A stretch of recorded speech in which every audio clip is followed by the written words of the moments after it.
नमस्कार दोस्तों, मैं ईस्ट इंडिया कंपनी का गवर्नर जनरल आधुनिक भारत की इस एआई सीरीज के तीसरे एपिसोड में आप सभी का स्वागत करता हूं। आज के एपिसोड में आप देखने वाले हैं कैसे हमने व्यापार के बहाने से भारत को हड़प लिया था। तो चलिए समय की सुई को पीछे घुमाते हैं और देखते हैं भारत में ब्रिटिशों का आगमन और हमारी पहली चालें।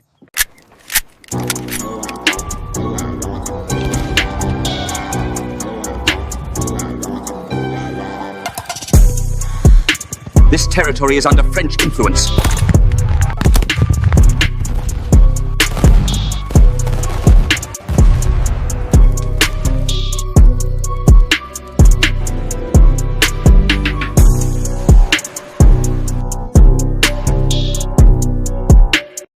भारत में अंग्रेजों के आगमन को समझने के लिए हम इसे अलग अलग चरणों में पढ़ेंगे, क्योंकि ये कोई एक दिन की घटना नहीं थी, बल्कि धीरे धीरे बुनी गई एक लंबी व्यापार से सत्ता तक की कहानी थी।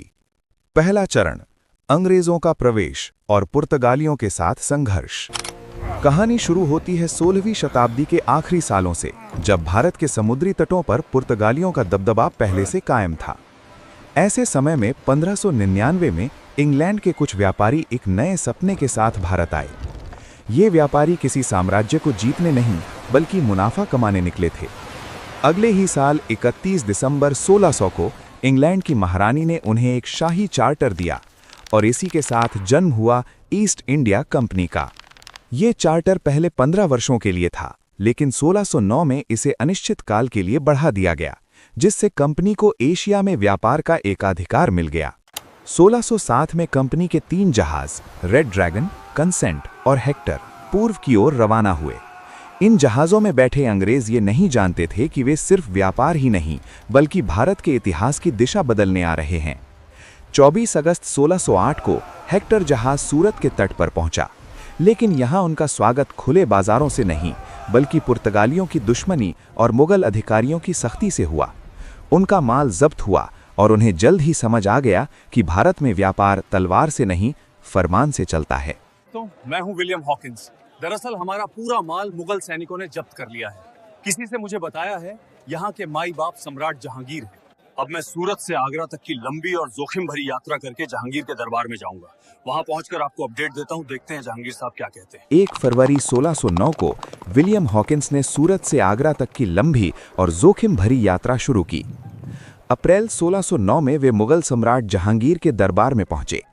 हॉकिंस अपने साथ इंग्लैंड के राजा जेम्स प्रथम का पत्र और 2.5 लाख स्वर्ण मुद्राएं लाए थे, लेकिन जहांगीर को प्रभावित करना इतना आसान नहीं था। फिर भी तुर्की भाषा का ज्ञान और दरबारी व्यवहार ने हॉकिंस को दरबार में जगह दिला दी। जहांगीर ने उन्हें इंग्लिश खान की उपाधि दी, लेकिन पुर्तगालियों की चालों और दरबारी राजनीति के कारण पश्चिमी तट पर फैक्ट्री खोलने की अनुमति फिर भी नहीं मिली। समय के साथ पुर्तगाली और अंग्रेज आमने सामने आ गए।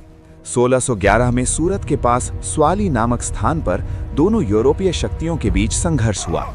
ये सिर्फ 2 विदेशी शक्तियों की लड़ाई नहीं थी, बल्कि भारत के भविष्य की दिशा तय करने वाला मोड़ था।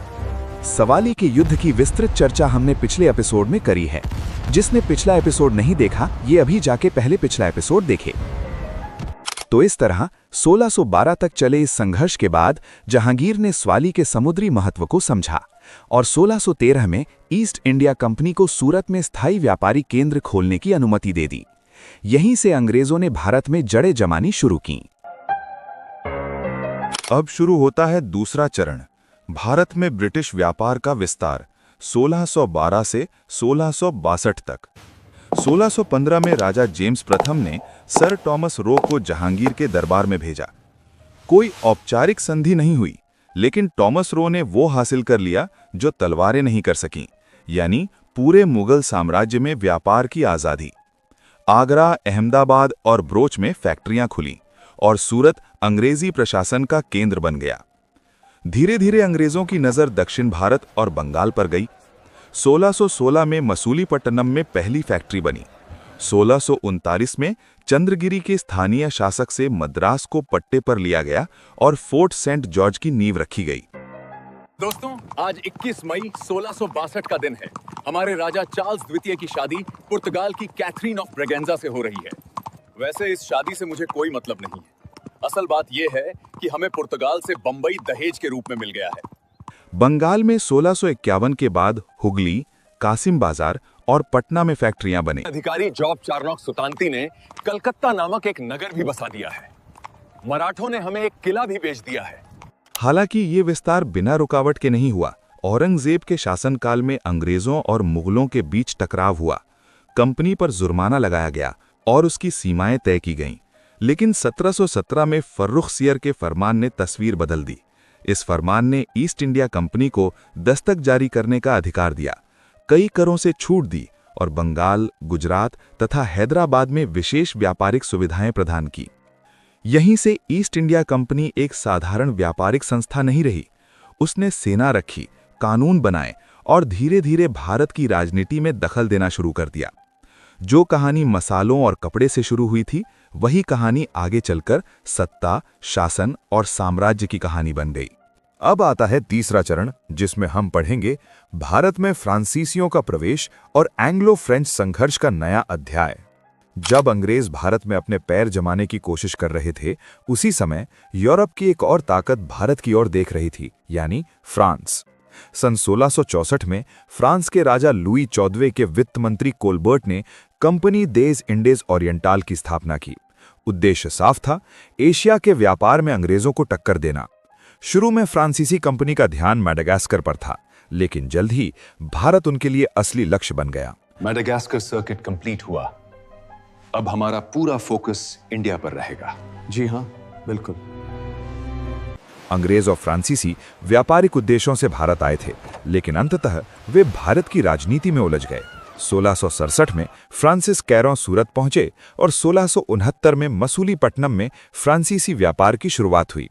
1673 में फ्रांसिस मार्टिन ने बीजापुर के गवर्नर शेर खान लोधी की अनुमति से पौंडीचेरी की नींव रखी। कुछ ही वर्षों में फ्रांसीसी चंद्रनगर, माहे, कराईकल और कासिम बाजार तक फैल गए।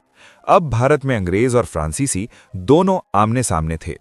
लेकिन औरंगजेब के मजबूत शासन के कारण 1690 से 1707 तक ये प्रतिद्वंद्विता दबे रूप में रही। असली बदलाव आया 1707 में औरंगजेब की मृत्यु के बाद।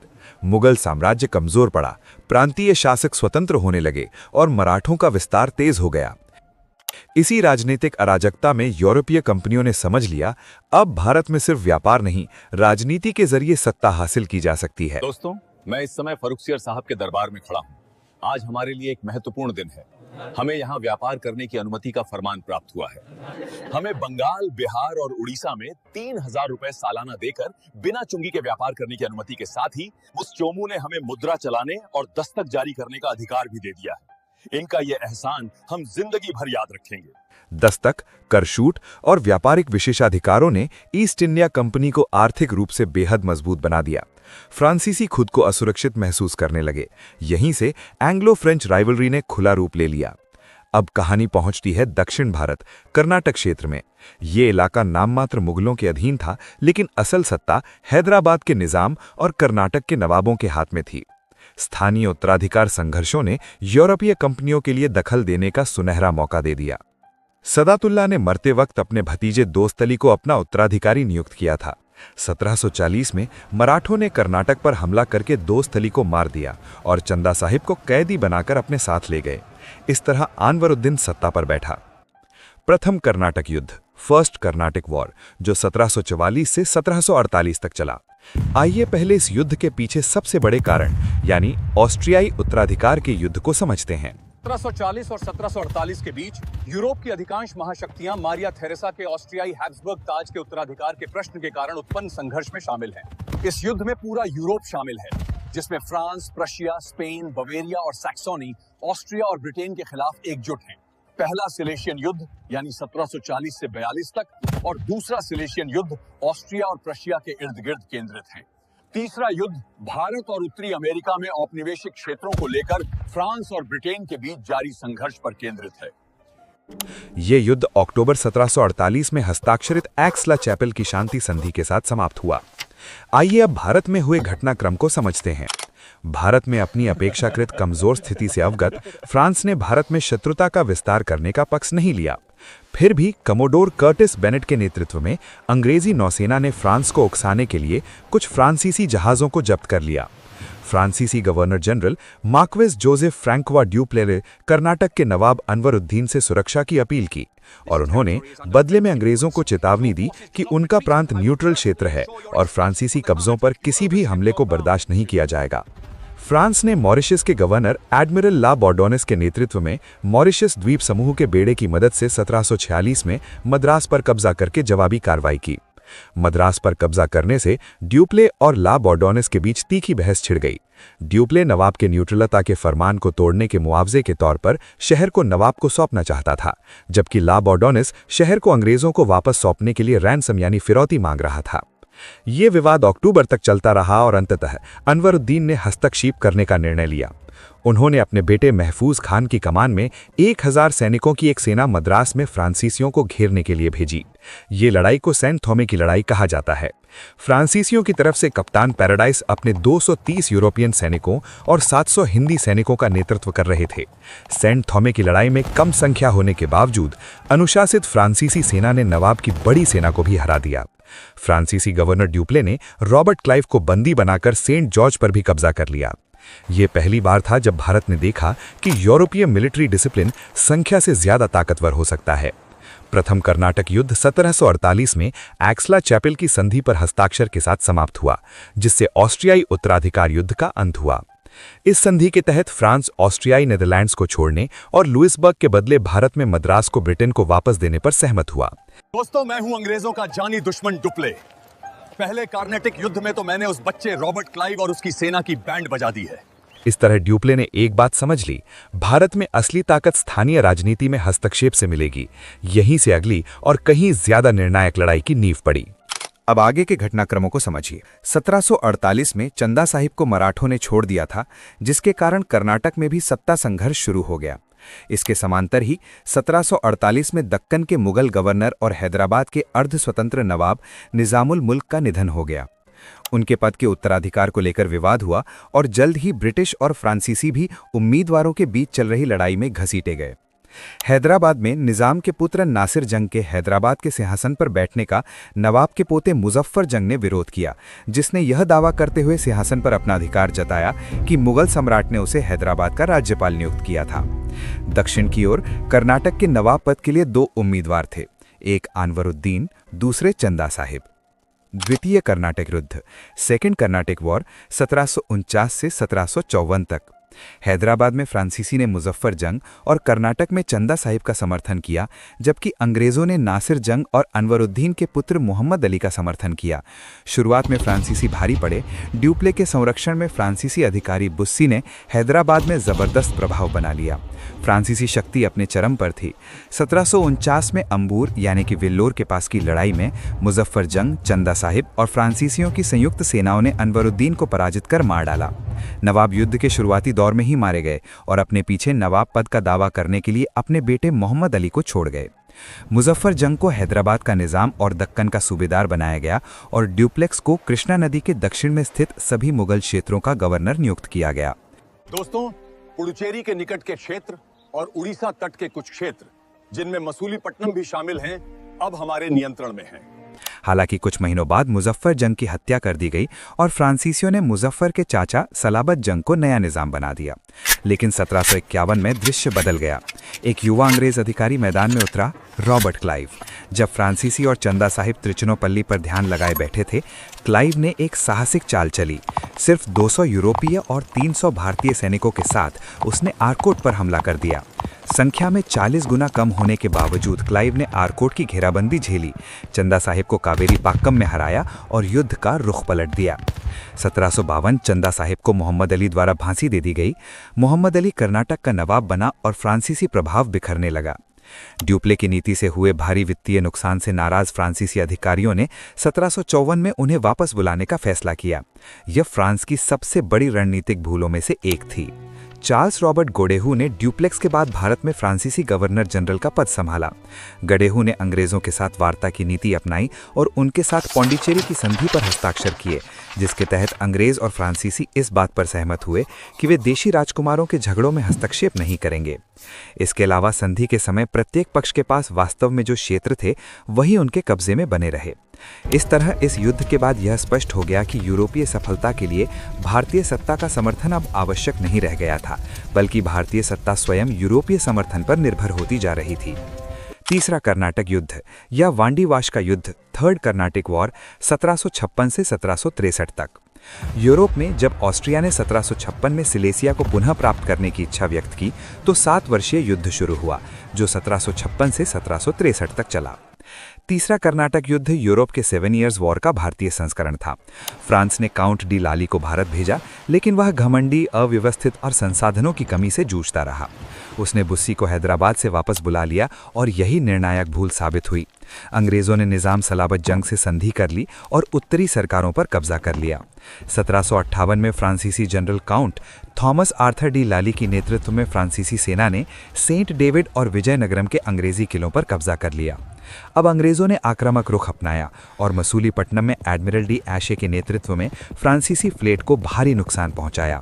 1760 में निर्णायक टक्कर हुई, वांडीवाश का युद्ध। लाली ने 8 महीने तक बहादुरी से पौंडीचेरी की रक्षा की, जिसके बाद उन्होंने 16 जनवरी 1761 को आत्मसमर्पण कर दिया।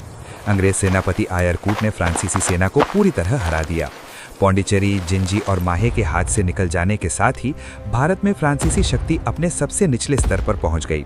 1761 में पौंडीचेरी गिर गया और तीसरा युद्ध पेरिस की शांति संधि 1763 के साथ समाप्त हुआ, जिसके तहत पौंडीचेरी और चंदन नगर फ्रांस को वापस दे दिए गए।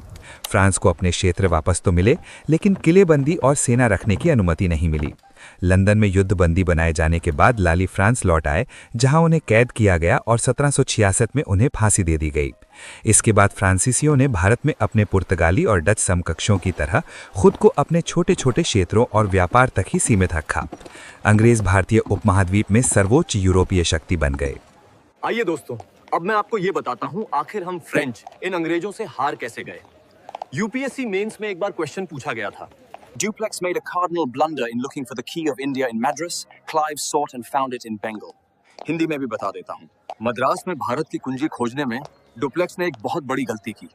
क्लाइव ने इसे बंगाल में खोजा और पाया। इस प्रश्न का उत्तर कमेंट में लिखने का ट्राई करें। जिसका सबसे अच्छा उत्तर होगा उसका कमेंट पिन कर दिया जाएगा। आइए अब हारने का कारण बताता हूँ।